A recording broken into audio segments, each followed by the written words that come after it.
আজকে যেভাবে হিন্দুদের বা সংখ্যালঘুদের সেই দেশের সংখ্যালঘুদের অত্যাচার করা হয়েছে বাংলাদেশে, সেটা তো অন্যায়।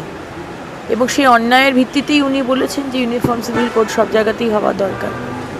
আজকে হিন্দু মহিলারা টিপ পরবে না, সিঁদুর পরবে না, তুলসী কাঠের মালা পরবে না, তার ধর্ম করতে পারবে না, উৎসব মানাতে পারবে না, তার ধর্মাচরণ করতে পারবে না, এটা তো অন্যায়।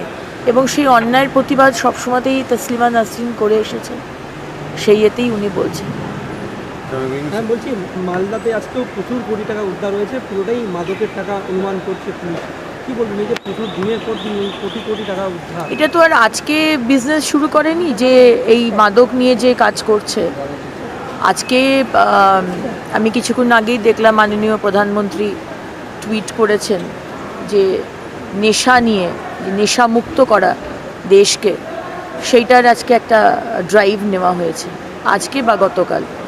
এবং আপনাদের এখানেও শিলিগুড়িতে এবং বর্ডার এরিয়ায়, বর্ডার ডিস্ট্রিক্টে যেভাবে নেশাগ্রস্ত হয়ে পড়ছে আমাদের আগামী প্রজন্ম, এবং গতকাল আমাদের যে মুখোমুখির প্রোগ্রাম হয়েছে সেখানেও এরকম কোয়েশ্চেন আমাদের কাছে এসেছে যে সাংঘাতিকভাবে নেশাগ্রস্ত হয়ে পড়ছে এখনকার ছেলেমেয়েরা। এবং সবাই যে গরিব তা নয়, উনি বলছেন অনেক ভালো বাড়ির ছেলেমেয়েরাও রয়েছে যারা রাস্তায় বসে, শ্মশানে বসে, বিভিন্ন জায়গায় বসে নেশা করছে।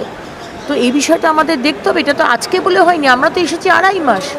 আজকে 15 বছর ধরে ভারতবর্ষ, আজকে আমাদেরকে যদি বাবা মাকে যদি কমজোর করতে হয় সেটা হচ্ছে তার সন্তানের থ্রু দিয়ে, সেইভাবে দেশকে যদি কমজোর করতে হয় তাহলে আমার আগামী প্রজন্মকে শেষ করে দিতে হবে। এবং সেটাই বিভিন্ন দেশ রয়েছে যারা ভারতবর্ষের এই উন্নতি, মাননীয় প্রধানমন্ত্রীর এই গ্লোবাল লিডারটাকে নিতে পারছেন না। এবং সেখানে তারা মনে করছেন যে আগামী প্রজন্মকে যদি নেশার ইনজেকশন দিয়ে দিই, পুরো নেক্সট জেনারেশন শেষ হয়ে যাবে এবং ভারতবর্ষ শেষ হয়ে যাবে। এটা খুব বড় একটা চিন্তার ব্যাপার। আইনগুলো আনছেন তাহলে এর বিরুদ্ধে? हाँ, Indian prime minister Narendra Modi madam side हो जाइए आप लोग, प्लीज साइड हो जाइए।